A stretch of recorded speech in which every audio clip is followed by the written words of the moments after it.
साथियों, मैं हूँ गुरु नितेश और आज हम लोग सेट 7 देखेंगे। सेट 7 में हम लोग स्क्वायर रूट के सभी सवालों को लेंगे। लगभग स्क्वायर रूट के सभी सवाल हैं जिसके बारे में ट्रिक से हम लोग देखेंगे कि सवाल अगर स्क्वायर रूट के आते हैं तो हम लोग उसको कैसे सॉल्व करें। क्लास 7 और 8 में इस पर NCERT का ही ये सारा सवाल है और क्लास 7 और 8 से लिया गया। पहला सवाल कहता है कि 1 2 3 4 संख्या का वर्ग करने पर इकाई अंक क्या आएगा। तो सबसे पहले आपको यह समझना जरूरी है कि हिंदू अरेबिक नंबर सिस्टम में 10 अंक होते हैं। 0 1 2 3 5 6 7 8 और 9। अगर हम 0 का स्क्वायर करेंगे तो इकाई अंक पे 0 ही आएगा। 1 का स्क्वायर करेंगे तो इकाई अंक पे 1 आएगा। 2 का स्क्वायर करेंगे तो इकाई अंक पे 4 आएगा। 3 का स्क्वायर करेंगे तो इकाई अंक पे 9 आएगा। 4 का स्क्वायर करेंगे तो इकाई अंक पे 6 आएगा। 5 का स्क्वायर करेंगे तो इकाई अंक पे 5 आएगा। 6 का स्क्वायर करेंगे तो इकाई अंक पे 6 आएगा।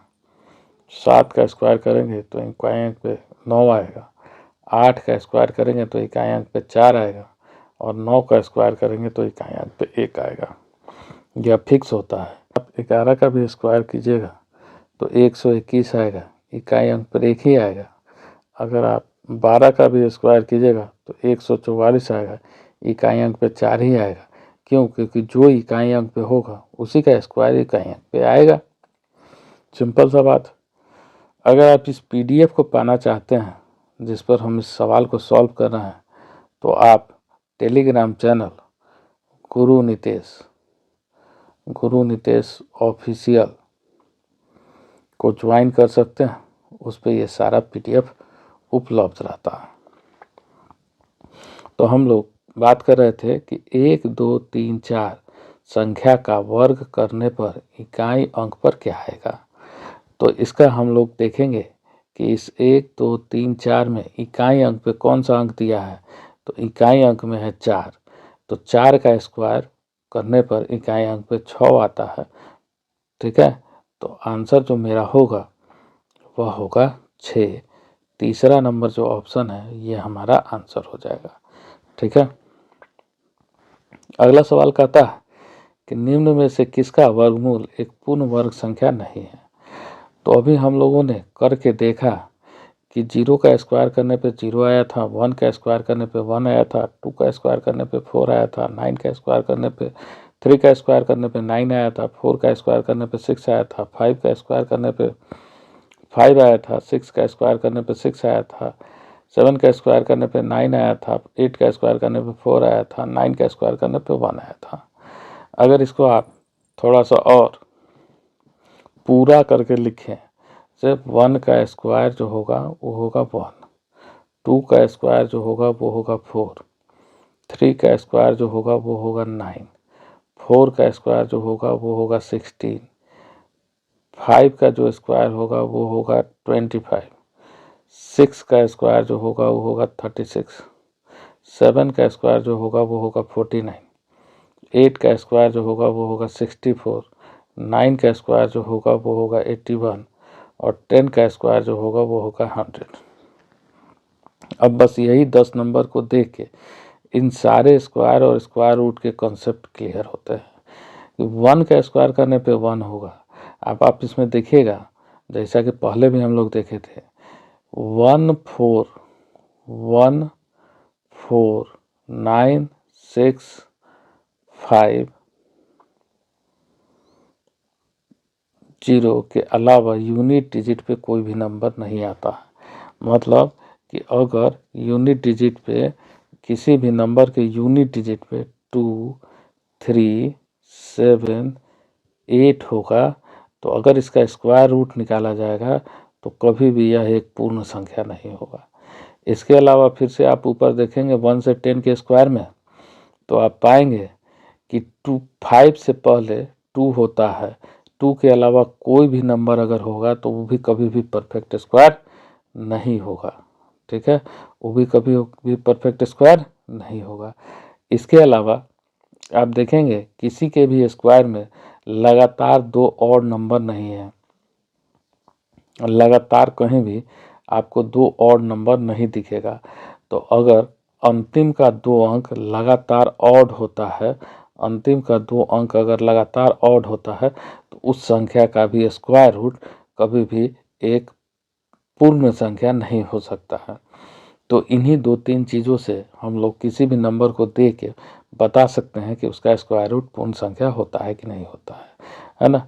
तो 2, 3, 7, 8 अगर अंत में होगा तो कभी नहीं होगा। तो हम लोग चेक करेंगे तो यहाँ पे 2, 3, 7, 8 को लिए चेक करेंगे तो यहाँ 2, 3, 7, 8 नहीं है तो उससे नहीं बनेगा। दूसरा हम लोग चेक करेंगे कि 5 से पहले हमेशा 2 होना चाहिए। तो 5 से पहले यहाँ देखिएगा तो 5 से पहले 5 है, तो इसका मतलब ये जो होगा, ये सेकंड नंबर ऑप्शन जो होगा, ये कभी भी परफेक्ट स्क्वायर नहीं होगा। ये दोनों रूल को वॉइड करता है, ब्रेक करता है। एक कि लगातार 2 ऑड नंबर नहीं होना चाहिए, और दूसरा कि 5 से पहले हमेशा 2 होना चाहिए। 2 के अलावा और कोई भी नंबर, कोई दूसरा इवन नंबर भी होगा तो उसका परफेक्ट स्क्वायर एक पूर्ण संख्या नहीं होगा। अब अगला सवाल कहता है कि 1001 का वर्ग करने पर क्या होगा। 1001 का अगर हम वर्ग करेंगे तो 11 का स्क्वायर करें तो ये होता है 121। अगर हम लोग 101 का स्क्वायर करें, अगर हम लोग 101 का स्क्वायर करेंगे 0201, ठीक है। उसी तरह से हम लोग 1001 का स्क्वायर करेंगे तो ये मिलेगा 1002001, है ना। इसी तरह से यह एक सर्टेन पैटर्न को फॉलो करता है जिसके बारे में एनसीईआरटी में भी बताया गया है। ठीक है, तो एनसीईआरटी में भी इस कंसेप्ट को दिया गया है, इसीलिए यह एक महत्वपूर्ण सवाल बन जाता है। अब आपके 1001 ही नहीं, अगर 301 भी रहेगा तो 10001 रहेगा तो क्या हो जाएगा कि 100002001 हो जाएगा। तो इस तरह से यह एक पैटर्न को फॉलो करता है। तो इस पैटर्न में कुछ भी रहेगा तो उसका आंसर हो जाएगा। इसका मतलब इसका ऑप्शन नंबर ए जो होगा यह आपका आंसर हो जाएगा। सवाल कहता है कि 3 स्क्वायर प्लस 4 स्क्वायर खाली स्थान, है ना, वाट बराबर 13 स्क्वायर। ठीक है, तो इसमें यह भी एनसीईआरटी से डायरेक्ट क्वेश्चन लिया गया है। कॉन्सेप्ट है कि हम लिखते हैं अगर 1 square plus 2 square plus 2 square बराबर 3 square, 2 square plus 3 square plus 6 square बराबर 7 स्क्वायर। इसको वैलिडेट करते हैं, चेक करते हैं तो 2 स्क्वायर कितना होता है 4, 3 स्क्वायर कितना होता है 9 और 6 स्क्वायर कितना होता है 36। ठीक है, तो 36 और प्लस 4 40 प्लस 9 49, तो ये हो जाता है 7 स्क्वायर। तो इसको लिखा कैसे जाता है, तो कोई भी 2 नंबर अगर आप लिखते हैं लगातार, जैसे 2 3, तो इन दोनों का गुणनफल अगर आगे के स्क्वायर में अगर आप जोड़ देते हैं तो इसके जस्ट बाद वाला स्क्वायर बन जाता है। जैसे 2 square plus 3 square plus 6 square बराबर 7 का स्क्वायर। तो इसी तरह से यहाँ जो दिया हुआ है 3 स्क्वायर इंटू 4 का, 3 स्क्वायर प्लस 4 का स्क्वायर, है ना, तो 3 चौका 12 का स्क्वायर बराबर हो जाएगा 13 का स्क्वायर। ठीक है, तो इसका मतलब 3 तिरका 9, 4 चौका 16, अब 12 का स्क्वायर 144, सबको जोड़ दीजिएगा तो ये आ जाएगा 169, जो कि 13 का स्क्वायर होता है। ठीक है, तो आगे अगर आपको कोई सवाल हो, जैसे 4 स्क्वायर प्लस 5 स्क्वायर, पाँचों का 20, तो 20 का स्क्वायर, है ना, 20 स्क्वायर बराबर हो जाएगा 21 का स्क्वायर। ठीक है। तो 20 का स्क्वायर 400, 5 का स्क्वायर 25, 4 का स्क्वायर 16, 25 और 16 41 प्लस 400 बराबर 441 बराबर 21 का स्क्वायर। तो यही कॉन्सेप्ट है, ये एनसीईआरटी में दिया हुआ है आपको, है ना। तो इसका आंसर हो जाएगा 12। अगला सवाल कहता है कि 1 + 3 + 5 + 7 + डॉट डॉट डॉट + 25 बराबर क्या होगा। ठीक है, तो ये क्या है कि ये भी एनसीईआरटी का सवाल है, डायरेक्ट सवाल है। नंबर्स को जोड़ते हैं तो आप अगर 1 + 3 कीजिएगा तो ये आएगा 4, 1 + 3 + 5 कीजिएगा तो ये आएगा 9, 1 + 3 + 5 + 7 कीजिएगा तो ये आएगा 16 आएगा। अब इस 4 को आप लिख सकते हैं 2 का स्क्वायर, इस 9 को आप लिख सकते हैं 3 का स्क्वायर, इस 16 को आप लिख सकते हैं 4 का स्क्वायर। ठीक है, तो इसका मतलब क्या हो गया कि जितना भी आप ऑड नंबर को जोड़ रहे हैं उतना ही स्क्वायर आप पर कर रहे हैं। यहाँ देखिए 2 संख्या को जोड़ रहे हैं तो 2 स्क्वायर, 3 ऑड नंबर को जोड़ रहे हैं तो 3 स्क्वायर, यहाँ 4 ऑड नंबर को जोड़ रहे हैं तो 4 स्क्वायर। ठीक है, तो इसका मतलब अब 1 से लेके 25 तक में कितना ऑड नंबर होगा। तो ऑड नंबर ऑफ ऑड्स निकालने के लिए आप जो सबसे बड़ी संख्या है उसमें, है ना, पदों की संख्या या पदों की संख्या बराबर क्या हो जाएगा, जो आखिरी में आपका नंबर है उसमें 1 जोड़ के आप 2 से भागा दे देंगे तो वो आ जाएगा कि कितना उसमें टर्म है। तो इसमें टर्म कितना है, इसमें टर्म है 13। तो इसका मतलब 13 का स्क्वायर बराबर 169। यही आपका आंसर हो जाएगा। तीसरा नंबर 169 जो होगा वो आपका आंसर हो जाएगा। आगे बढ़ते हैं हम लोग। अगला सवाल हमको कहता है कि 25 से और 26 संख्याओं के वर्ग के बीच में कितनी संख्याएं होंगी। ठीक है, तो 25 और 26 के वर्ग के बीच में कितनी संख्याएं होंगी। तो सिंपल सा सवाल है, आप इसको ऐसे भी बना सकते हैं कि 25 का स्क्वायर बराबर कितना होता है 625 और 26 का स्क्वायर बराबर कितना होता है 676। तो आप 676 में से 625 को घटा लेंगे तो आपको आ जाएगा 51। कुल मिला के 51 संख्या है। लेकिन एनसीईआरटी में इसका भी जिक्र किया गया है। एनसीईआरटी कहता है कि अगर 2 स्क्वायर के बीच में, 2 कंसेक्यूटिव स्क्वायर के बीच में आपको संख्याएं निकालने हैं कि कितनी संख्याएं हैं, तो आप क्या कीजिएगा कि 26 का स्क्वायर माइनस 25 का स्क्वायर आपको करना है। तो ये क्या होता है कि a + b into a - b हो जाता है ना, क्योंकि ये a² - b² है। फार्मूला आप जानते हैं कि a² - b² बराबर होता है a + b into a - b। और जब भी आप 2 लगातार संख्याओं को ले रहे हैं तो उनके बीच का अंतर हमेशा 1 होगा। तो इसका मतलब आपको 26 + 25 बराबर 51 गुना 1 करना है। इसका मतलब 51। मतलब आपसे अगर कभी भी सवाल पूछे 2 लगातार संख्याओं के स्क्वायर के बीच में, वर्ग के बीच में कितनी संख्याएं होंगी, तो आपको क्या करना है, दोनों को जोड़ देना है और आपका आंसर हो जाएगा। अगला सवाल कहता है पाइथागोरस त्रिक लिखिए जिसका एक सदस्य है 12, है ना। एक ऐसा पाइथागोरस त्रिक आपको लिखना है जिसका एक सदस्य 12 है। में जिक्र किया हुआ है पाइथागोरस ट्रिपलेट्स के लिए। पाइथागोरस ट्रिपलेट्स जो होता है वो होता है m² - 1 2m और m² + 1 के फॉर्म में। लेकिन यह ज़रूरी नहीं है कि सभी पाइथागोरस ट्रिपलेट्स इसी फॉर्म में लिखा जाए। जैसे यहाँ दिया हुआ है 2m = 12, तो m बराबर हो जाएगा 12/2 = 6। तो इसका मतलब अगला इसका होगा 6² - 1 मतलब 36 - 1 बराबर 35 और एक होगा 6² + 1 बराबर 36 + 1 बराबर 37। तो इसका मतलब ये हो जाएगा 12, 35 और 37।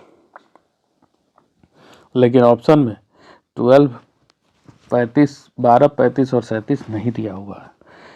ठीक है, तो अब आप इसका और भी तरीका होता है, लेकिन अगर एक बार एक तरीके से आप बनाते हैं नहीं होता है तो आप उसको यूनिट मेथड के तरीके से भी चेक कर सकते हैं या पूरा करके भी चेक कर सकते हैं।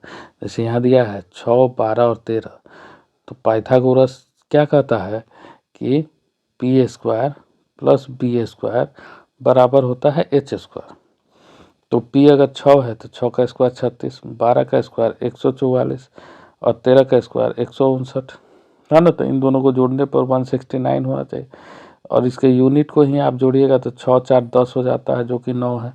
तो इसका मतलब ये आपका सही नहीं है। दूसरा है 5, 12 और 13, तो 5 का स्क्वायर 25, 12 का स्क्वायर 144, दोनों को जोड़ दीजिए तो वह 169 हो जाता है। इसका मतलब ये आपका सही जवाब है। जब ये जवाब है तो ये आपका होगा नहीं, और इस ऑप्शन में आपका 12 दिया ही नहीं हुआ है। तो इस तरह से आप इसको देख सकते हैं, बना सकते हैं। लेकिन सबसे इम्पोर्टेंट फार्मूला जो एनसीईआरटी में दिया है वह है m² - 1 2m और m² + 1 का। अगले सवाल की तरफ बढ़ते हैं। अगला सवाल हमको कहता है कि 71 का वर्ग क्या होगा। ठीक है, तो 71 का वर्ग क्या होगा, तो वर्ग का मतलब होता है स्क्वायर का मतलब उसी को 2 बार गुना। तो आप इसको गुना भी कर सकते हैं, जो कि बराबर हम आपको सिखाते हैं। इन दोनों को गुना करना है 1 × 1 1, और इसको क्रॉस गुना करना है 7 एकम 7, 7 एकम 7, दोनों को जोड़ देना है 7, 7, 14, और हासिल बचा 1, 7, 7, 49, और एक बचा हुआ है 49, 1, 50 हो जाएगा। तो ये हो जाएगा 50, 41, जो कि ऑप्शन नंबर 3 में है 50, 41, और यही हमारा सही जवाब होगा। एनसीईआरटी के मेथड से आप बनाइएगा तो 71 का स्क्वायर का मतलब हो गया 70 + 1 का होल स्क्वायर। तो इसका मतलब 70 का स्क्वायर प्लस 2 × 70 × 1 और +1 का स्क्वायर। तो ये हो गया 4900, ये हो गया 140, और ये हो गया 1। तो ये सबको जोड़ दीजिएगा तो ये हो जाएगा 50, 41। ठीक है, तो जो आपको अच्छा लगता है उस मेथड से आप कर सकते हैं। अगला सवाल आपको कहता है कि निम्न में से किसका वर्ग संभव है ना। तो जो आपको हम शुरू में बताए थे रूल कि जिसके अंत में 2, 3, 7, 8 आएगा उसका वर्ग कभी भी संभव नहीं है ना। तो इसका मतलब कि 2, 3, 7, 8, 2, 3, 3 है यहाँ, तो ये संभव नहीं है, 7 है ये संभव नहीं है, 8 है ये संभव नहीं है। तो इसका मतलब 441 का संभव है। तो इसका संभव होने का क्या होता है, तो इसका संभव 21 होता है। 21 का स्क्वायर रूट 441 होता है। कि एक विद्यालय में कक्षा 8 के सभी विद्यार्थियों ने प्रधानमंत्री राष्ट्रीय कोष में 2401 रुपये दान दिए। प्रत्येक विद्यार्थी ने उतने ही रुपए दान दिए जितने कक्षा में विद्यार्थी थे। कक्षा के विद्यार्थियों की संख्या ज्ञात करें। ठीक है, आसान सा सवाल है। तो मान लीजिए कक्षा में कुल विद्यार्थी था x, तो दान भी किया x, तो इन दोनों का जो प्रोडक्ट होगा वो होगा 2401। तो इसका मतलब x बराबर x² बराबर 2401। तो इसका मतलब x बराबर √2401, और 2401 का जब आप स्क्वायर रूट निकालिएगा तो ये आएगा आपको 49। ठीक है, तो इसका आंसर क्या हो जाएगा 49। ये आंसर आपका चौथा नंबर जो ऑप्शन है ये आपका सही जवाब हो जाएगा। तो ये आज हम लोग सेट में बात किए जिसमें मुख्यतः हम लोगों ने स्क्वायर रूट के सवालों को देखा है। फिर अगले सेट में हम लोग कुछ और सवालों को देखेंगे। अगर आप चैनल पर नए हैं तो चैनल को ज़रूर सब्सक्राइब करें, दोस्तों के बीच शेयर करें। Thank you.